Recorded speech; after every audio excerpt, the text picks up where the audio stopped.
Welcome, everybody, to another episode of the Big Sky Now Basketball Podcast. I'm your host, Josh Amick, with my co-host here, John Allen.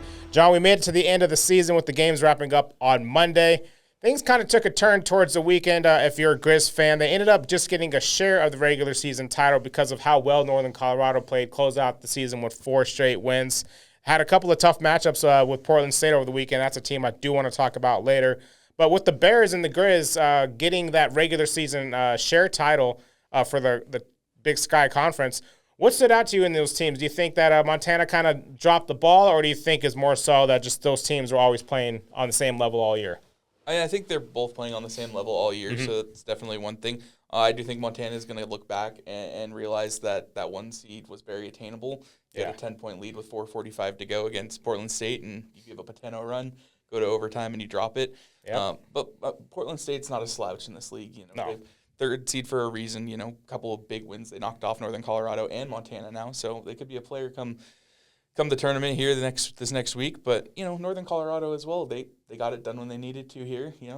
It's never easy per se to play anybody in conference, but you have your pairing against Northern Arizona. That adds a little bit. You have a week to prepare, so Northern Arizona can get some time, game plan a little more, and they've got some tough players out there too that Northern Colorado has to shut down. And going on the road to Weber State, we make mention Weber State's not exactly having the best year this year, but they're still Weber State.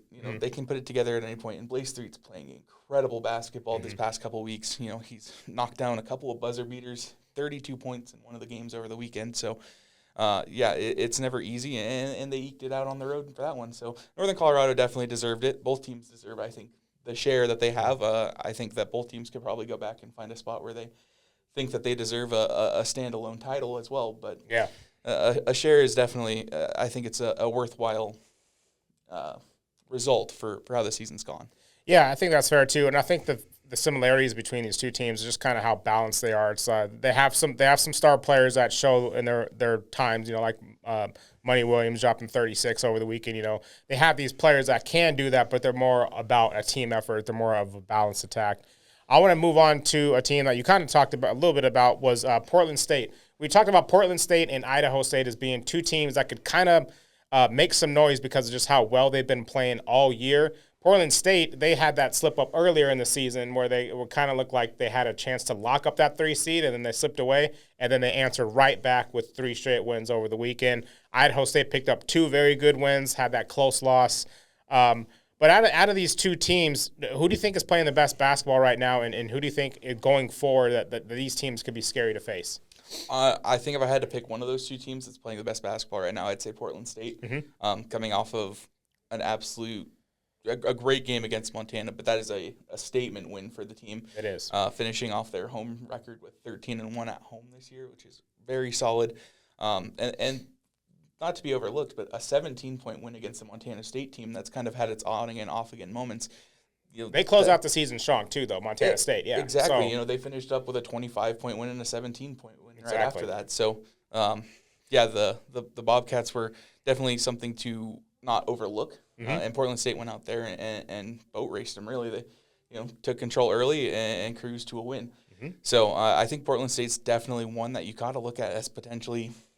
I know they finished 4 games back, but maybe it's a 3-horse race for this conference championship. Not to overlook Idaho State either, though. Yeah, I know you've talked a lot about Dylan Darling and how he's one of my favorite players. He is one of the best sophomores in the country. Yeah, especially when you look at low to mid majors. So. He's played incredible. Money Williams is also in that list for sophomores. So there's a couple of good underclassmen here, but Idaho State definitely could be a player as well. I just don't like them having a matchup with Northern Colorado in the semifinals. Yeah. Oh, all right. So that's something that we're going to break down the bracket for you later, too. So we are going to get into full March Madness mode. Can't wait to get into that later. But we do have to turn our focus now to the Montana State women team. Unfortunately, that crazy winning streak that they had going on came to an end as they lost, I believe it was 73-69 in that close game with Sacramento State. I do want to ask, just to kind of keep things simple in basketball terms here, do you think that was a game where Sacramento State showed you that this team is beatable with how they played, or do you think it was more so Montana State just didn't have the game that we know that they're capable of having?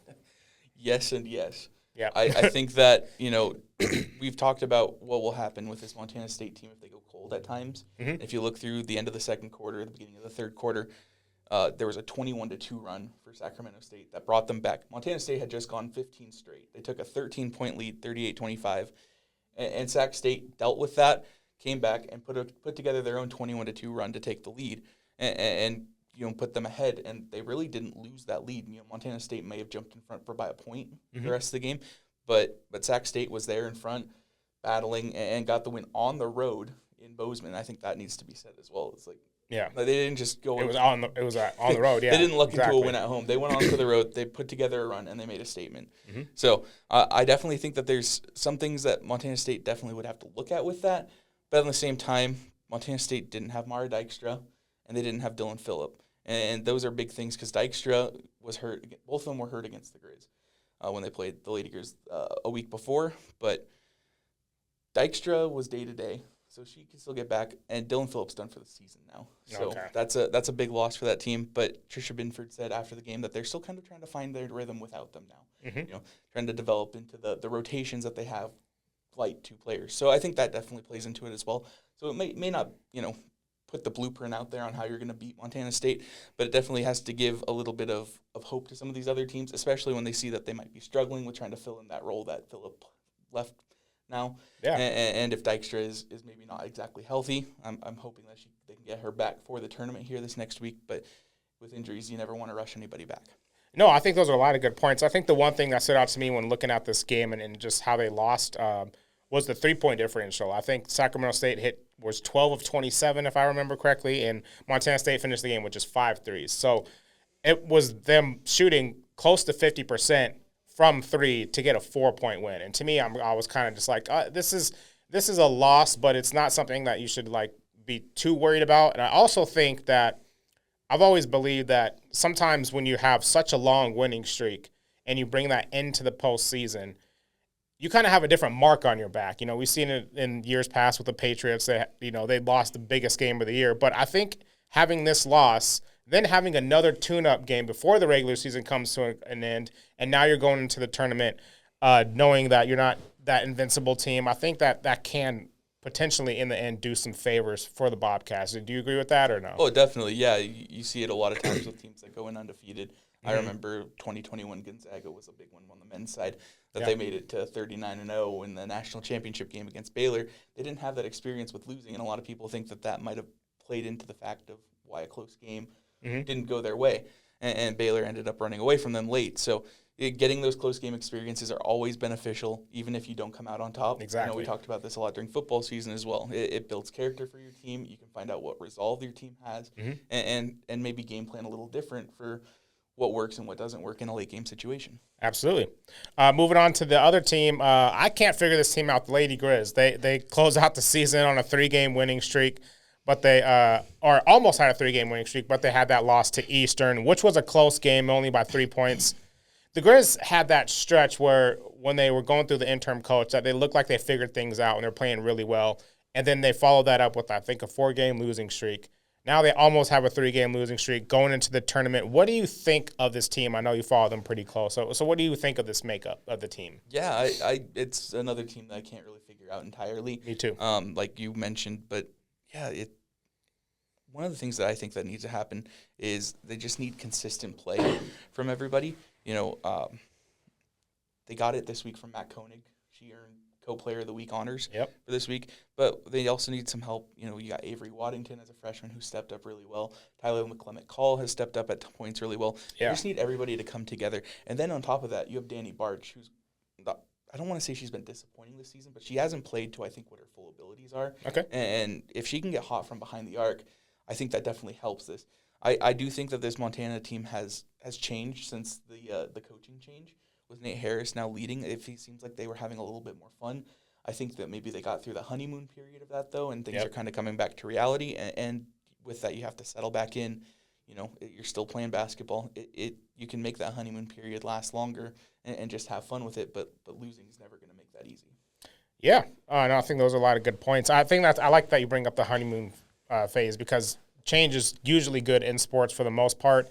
You get that where you're just kind of riding on a high for a while, then you come back down to reality. But then they close out the season strong. I kind of discredited them a couple of weeks back, thinking that we're kind of seeing the team that I thought they were all year, but they proved me wrong with how they've closed out the season. Speaking of closing out the season, we are going to move ahead now to the Big Sky tournament. That starts this Saturday. On the men's side, we got Weber State versus Sac State, and then we have Northern Arizona versus Eastern. We're going to break down the full bracket for you, but we're going to break down the matchups that we actually know are going to happen right now. So what do you expect in these two games, and who do you think comes out on top and why? Well, I think I like what I've seen from Weber State in these last couple of weeks. It's been a lot of close games, which we just mentioned are great to build character for your team and find your resolve. On top of that, Blaze Street's playing incredible basketball, and I know I mentioned that earlier in this podcast, but he had a 32-point game over the weekend.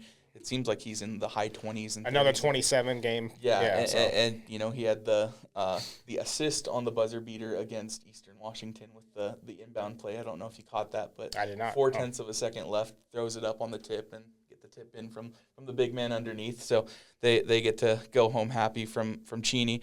So the biggest thing with Weber State that I kind of wanted to ask you about is who do you think will step up to help Blaze 3?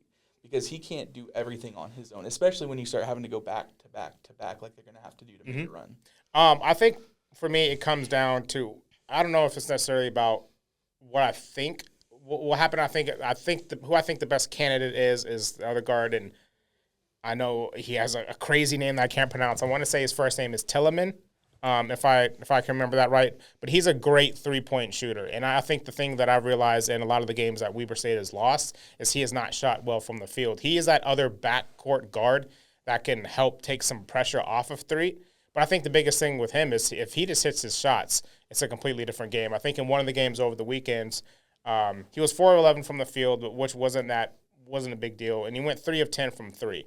I feel like if you're shooting that many volume three shots, if you just have one of those games where you go 6 of 10 or you go something crazy like 7 for 11, you automatically propel that team to a different level because Blaze is going to do what he's going to do every game. And I don't think you're worried about him. But I think if you can just get a guy like him, and they're small forward too, his name escapes me, but those guys are good shooters. And I think in the tournament, you need to slow things down, run your half-court offense, and if you can get hot from the three-point line, I think that's going to be the biggest thing for Weber State. I do think, though, when the tournament happens and intensity picks up, Blaze is going to have to rely on his teammates, and if they don't show up, then it's curtains for them.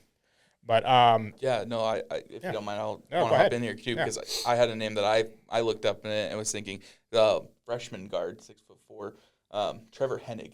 That was the guy I was trying to think of. Yeah, he's double digits in their last 6 games. Hennig, yep. So another good shooter. Yeah, exactly, and he's picked it up in the last 6 games. Like I said, double digits in 10 of the last 12 now. So the Weber State's finally starting to pick it up and getting some wins. Late in the season, and he's really stepped up his game in that regard as well. Yeah, no, I'm glad that you said his name because that was who I was trying to think of. I had his photo in my mind. But, all right, we're going to move on to the other matchups that we know are going to happen, which is on Monday, and that's Idaho State versus Montana State, and then we got Portland State versus Idaho. Who do you think wins these matchups and why? Well, first off, I want to kind of go back and give a little love to Northern Arizona, too, because we kind of left that game off. Northern Arizona and Eastern Washington. Eastern Washington played great against Montana on Monday. Northern Arizona's got some of the best scorers and one of the best rebounders in the country, let alone the conference, and Carson Tout. So I do think that's going to be a good matchup. I do think that the Lumberjacks will come out on top in that one over Eastern. I just think that the Eagles have been a little too inconsistent this season. Yeah. But then moving into those quarterfinals on Monday, Idaho State and Montana State, I actually think that's going to be a really good game because of how inconsistent Montana State has been, though. I just, it's hard for me to want to pick them in that game as well. Patrick McMahon coming off the bench has been a really good, kind of a savior for some of their games. And I was going to ask you, actually, with that, how would you try to being that sixth man coming in, do you want to keep him in that situation or do you want to kind of move him into a starting role? Since he's been playing better, or I think you have to stick with what has been working because how the Bobcats have closed out this season, it seems like it's done favors. I've always kind of been thrown off the fact that him and Money Williams is a perfect example too. Like you got these guys coming off the bench to lead your team in scoring. You kind of say that you don't really want that, but when you're coming in from the bench, you're bringing a different spark because you're immediately playing guys who are 7-8 minutes into the game. They're a little bit more fatigued. And then you're getting a guy who's also playing, who could be one of your better players, playing against their second string. So that's why I think it's been so successful for McMahon. I think it's working. You got to stick with it. And it really doesn't matter to me who starts the game. It matters how you finish the game, right? So you got the same amount of time to play the game. If you're not a starter, we've seen it all the time where the sixth man closes out the game. So I think it's more so about how they finish. But I think you got to stick with what is working. I think that's the simplest way I can put it. That makes sense. And when you're going up against a guard like Dylan Darling also, you might need both of them to come out there and play their best basketball. And you can't put – I think if you put McMahon on Darling, like he's going to lose some of his offense of skills just by having that to put that pressure of guarding Darling too. You're not going to have the same legs behind your shot. You're going to get fatigued a lot more earlier. So I think you got to stick with what is working. So before we switch over to the women's side, let's actually break down this bracket, what we think are going to happen. I'll allow you to start, even though I did take home the victory last week with the picks. I swept the men's side on Saturday, and then I only went 2-2 on the women's side. So we got our brackets right here. We actually filled them out. So John, let's break down your bracket and what you got and see if we're on the same page. Yeah, well, like you said, you kind of blew me out of the water last week with the picks because I went first time all year, football and basketball. Me going 5-4 and you going 7-2. It's I got to make up for it with this now. We'll get those first rounders out of the way. I think Weber State's going to take care of business against Sacramento State. Okay. No 10 seed upsets this year like last year, if anyone remembers, with the 10 seed getting all the way to the semifinals and nearly to the championship. Then in the other one, I think Northern Arizona will take care of business. I kind of mentioned that earlier. I just think that they're a little too consistent for Eastern Washington, how Eastern Washington's been playing of late. Mm-hmm. And then we'll move that into the second round with the 1 and 2 seeds. I think this one will be chalk. I think Northern Colorado and Montana will get through. And they've clearly been the top 2 teams so far in the conference. Then those other quarterfinal matchups, I know I said I have a tough time picking them, but I am going to pick Montana State. Okay. To beat Idaho State. Okay. In that first game on Monday. And then Portland State over Idaho. Idaho really kind of backed into the end of the season. A 15-point loss to Montana State was really difficult. And they were supposed to be a top 4 seed, yeah. And then Weber State even took them to overtime on their home court. Yeah. So it's not looking great for Idaho at this point. And with how Portland State closed out the season, I think that the Vikings will be a good contender in this one. Again, Northern Colorado, I think, will take down Montana State. I know that those two have played a very tight game in Bozeman this year. Mm-hmm. And when they made the return back there, Northern Colorado, it wasn't quite as close. But Montana State can definitely play with the best teams in this conference. They've shown that. But I just think Northern Colorado will be a little too much. Montana and Portland State's the one that, we just saw it over the weekend. You saw Portland State get the win. It went to overtime, and I know we talked with Fritz. And the way the game ended, too, it should not even been going to overtime. Exactly, so. Yeah. And I know we talked with Fritz, who was in our football podcast with us and out in the newsroom, and he likes the Vikings, but I'm going to go with Montana in this one.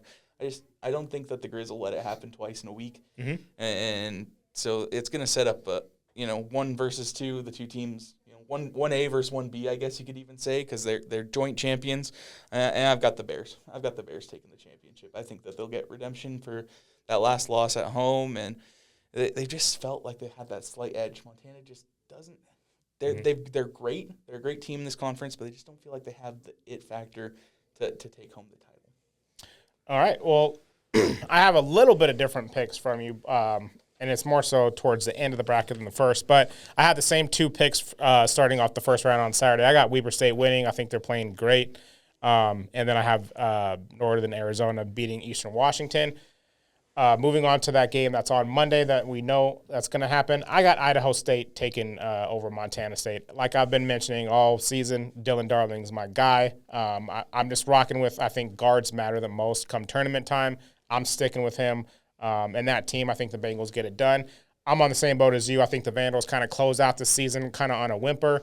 They were looking really promising towards the beginning of the season. I don't know if it was injuries or just teams kind of caught up to them, but I think with the the way the Vikings close out the season, they're one of the more dangerous teams going into this tournament. So I got them taking it.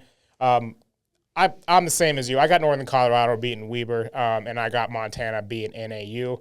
I do think Weber will give Northern Colorado some problems, but I talked about it earlier in this podcast. I just think the balance that Northern Colorado has is gonna end up being too much for Weber, and they'll be able to hone in on Blaze in that game.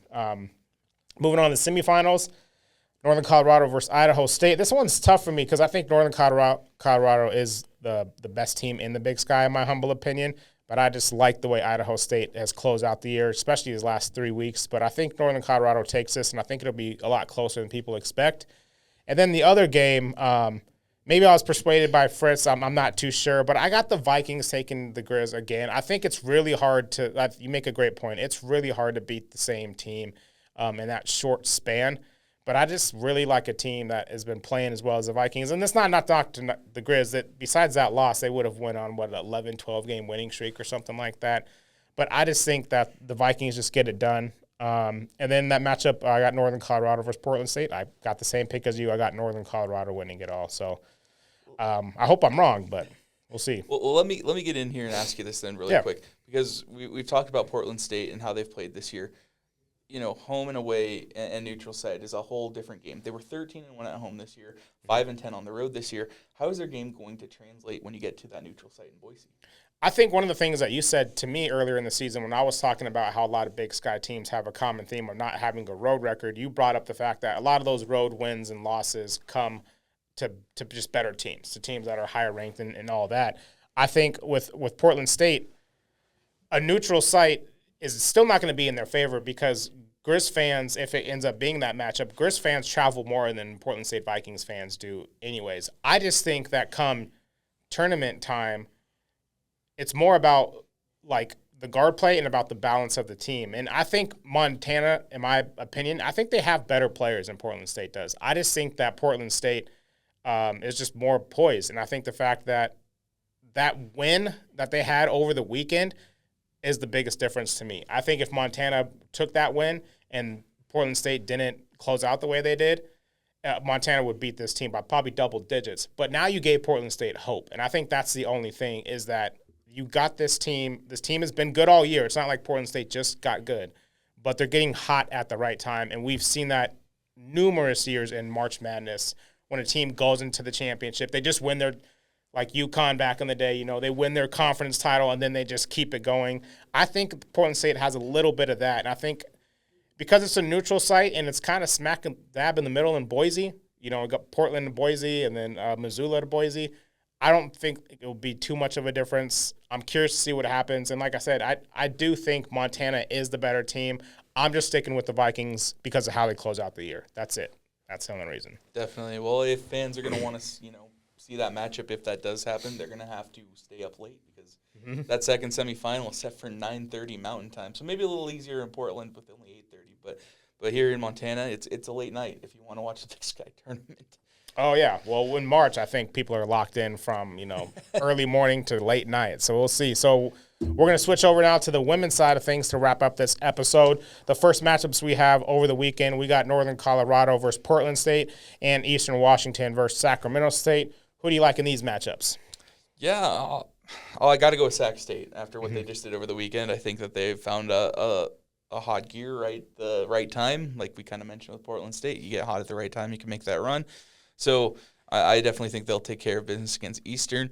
And I'm going to go with Northern Colorado over Portland State. I just haven't really seen anything out of the Vikings all season. It's been a rough year for them. And contrary to what the men have been doing, the women have really struggled. And they got off to a good start against Montana.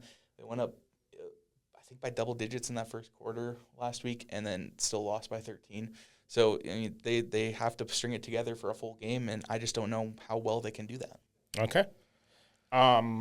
I'll get into a little bit more of my thoughts on that when we break down the women's side of the bracket. So let's move on to Monday's matchups. We got Weber State versus Sacramento State, and we have Northern Arizona versus Eastern. I moved ahead. My bad. We got Idaho State, Weber State versus Idaho State, and then we have Idaho versus Montana. What do you think happens in these games? Montana and Idaho, I think, is an interesting one because we've talked about how the Lady Grizz kind of sometimes struggle with the consistency, especially in these last few games. I think they're 6-7 since Nate Harris took over, so it's not. They're still kind of right around that 500 point. Idaho is on the other end where they're 10-8 in conference play to the Lady Grizz 8-10. So I think that the Vandals kind of have that familiarity, I guess, and that ability more so than the Lady Grizz will have. I think on their best day, of course, the Lady Grizz can go out there and easily take care of this, but I just think it's going to be a tough ask for them. And then Weber State, Idaho State. What are you thinking of that one? See, again, that's another difficult one. Idaho State's been playing well lately. They ended up getting the sweep of their rivals in Idaho this year, and so that's always a good sign for them. But Weber State's also had a fairly good year. Again, 10-8 versus 8-10. So there's not much kind of difference there. I think it's just going to come down to who can string together baskets the best. I mean, I know it's fairly simple. It's basketball, and that's how it is. But I feel like both these games have the potential to be down to the last basket. All right. Well, with that being said, let's actually break down the bracket. Just to seem like I'm not copying, I'm going to go ahead and break this down first, and John gave a lot more detail on his thoughts. So I got Northern Colorado taking over Portland State. Same reasons John said. I just haven't seen much from the Vikings on the women's side this year. I don't think they have too much of a threat as a team to take out Northern Colorado, so I got them winning. And I also got Sacramento State taking over Eastern Washington. I think this game will be close, and I kind of flip-flopped both times with this pick. But I'm just going with Sacramento State because of that simple fact of the win that they had on Saturday. I just think that can spark a team to make you feel like you can beat anybody. And I think, like I've mentioned before, you're going into the tournament with riding on a high. So going on to the matchups we have on Monday, I thought this game would be close too, but I am sticking with Weber State. I think they've been more consistent all year. Idaho State, like you said, is playing good basketball as of late, but I'm going – contrary to what I've said all episode, I'm going with the team that's been playing consistent basketball all year. And then I have the Vandals beating the Grizz. I don't think this game will be that close. I think the Vandals are the clear-cut third-best team in this conference behind MSU and NAU. I think that they'll win this game pretty easily. I am interested to see, though, how the Grizz team responded after having a great week. So going back to the matchups that I think will happen, I got Montana State beating Northern Colorado, I think, for the simple reasons that we have all year. They're just a well-balanced team. They can lock up on defense. I got Montana State taking that one pretty easily. Then Northern Arizona, I think they'll handle Sacramento State. Shouldn't be too much of a competition. I think Northern Arizona has proved that the only challenge they have in this conference is the Bobcats. So I think that they'll run through the board. So I have Montana State facing Weber State in the semifinals. I got Montana State taking that one. I do think it will be close, though. I think you're talking about some of the injuries and things they've had. That's going to be the determining factor of what happens in this tournament with the Bobcats. But I think they still have a good enough team. They're still well coached that they'll get it done. So I got them making it to the championship.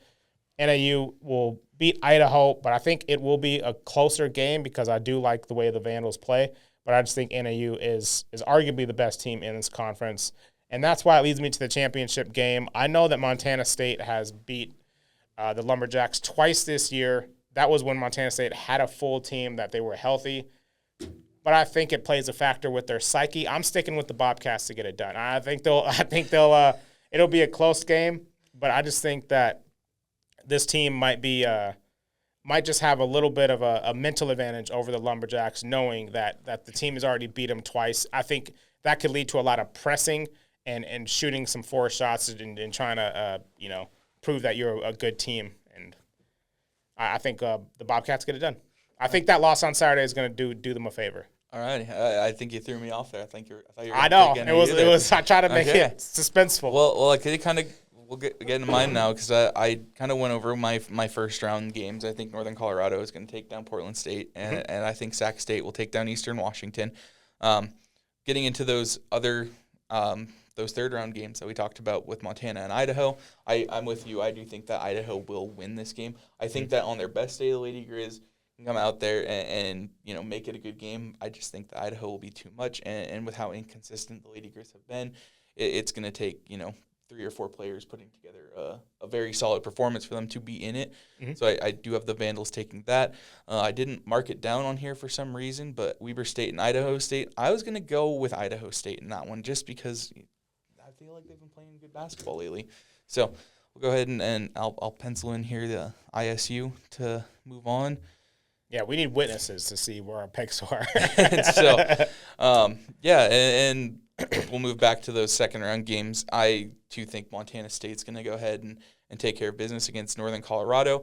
I think that's a good matchup. Being the 1 seed, of course, is always going to lead you to a nice first-round matchup. But when you are still trying to settle into those, injury rotations and maybe getting Mara Dykstra back for a few minutes early on to kind of give her some fitness, that is a good situation there for Montana State if she is healthy, and that's a good game for them to be able to maybe fit her into the rotation without having to give her starters minutes again or a full workload when she may not be 100%. Yeah. As for NAU and Sac State, Northern Arizona, again, like you said, clear-cut number 2 team in this regular season. They're going to take care of business against Sac State. I'm going to be pretty honest with you guys. It's going to be Montana State and Northern Arizona in that championship on my book. I don't think that Idaho State or Idaho will have enough to compete with those two. I mean, there's a reason that they are 6 and 7 games ahead of everybody else in this conference. And then in that championship game, beating a team 3 times is dang near the hardest thing that there is to do in basketball. And this will be time number 3, and Montana State has taken 1 and 2. And I do think that they get number 3 as well. Okay. So I'm going to go with Montana State in that one. I just think that what they have is they have a really, really, really special team there in Bozeman. And even with these injuries, it's hard for me to bet against them. Tricia Binford's a great coach. They've got 3 losses on the season. They've taken down some of the better mid-major teams. One of their losses was to Utah, who's only got like 6 losses on the year in the Big 12. So this team is solid. This team has got wins. This team's got players, and I think that they're going to be able to make that March Madness journey. No, I agree. I am interested a lot on the women's side of the bracket to see what happens on Sunday. If Dykstra gets back on Sunday, we still have a 5-6 day gap between now and their first game, so that gives her a lot more time to get healthy. Hopefully she gets right. I think if she's not there for that first game they have, and then they go into that semifinals on Tuesday, I think maybe you can kind of start to worry, hoping you get her back, because I think you could get to the championship game without her. But like you said, you need to get her legs underneath her before you get to that championship game. But I think the team with NAU, you're going to need Dykstra back before that championship matchup comes. So hopefully we get some more answers when that first game happens on Sunday. I can't wait. I can't believe that March Madness is already here. I love the fact that this is called Starch Madness. Creative, but all the Idaho teams, potatoes, I rock with it. So Big Sky, shout out to you for this little nickname. But Johnny, got any final thoughts before this tournament kicks off? I know we got this is the best time of year for college basketball fans. Yeah, I'm very excited. I'm already kicking it off with some of these low-major, mid-major tournaments that have been going on this week. Mm-hmm. So I'm very excited to see the teams take the floor in Boise. Yeah, me too, man. I'm looking forward to it. We'll be back next week with another episode of Big Sky Now Basketball for you. Might be a little bit later in the week because with this tournament going on, it's going to last a little bit longer. So we want to make sure we're giving you a full episode with plenty of content to break down these games. And then, we'll know after this how many Big Sky teams are going to the tournament. We know at least one on each side, but maybe some other people sneak in. I doubt it, but we'll see what happens. I think Montana State losing on Saturday sealed the fate of any at-large bid. So yeah, that's a difficult one. But yeah, with Wednesday being the championship, push the next one to after that, so we can break down what happened here in Boise and what's going to come in that first round before selection time. Yeah, I can't wait. I want to thank everyone for joining us, and thank you, John, as always, for being my co-host. We'll see you all next week on another episode of the Big Sky Now Basketball Podcast. Take care.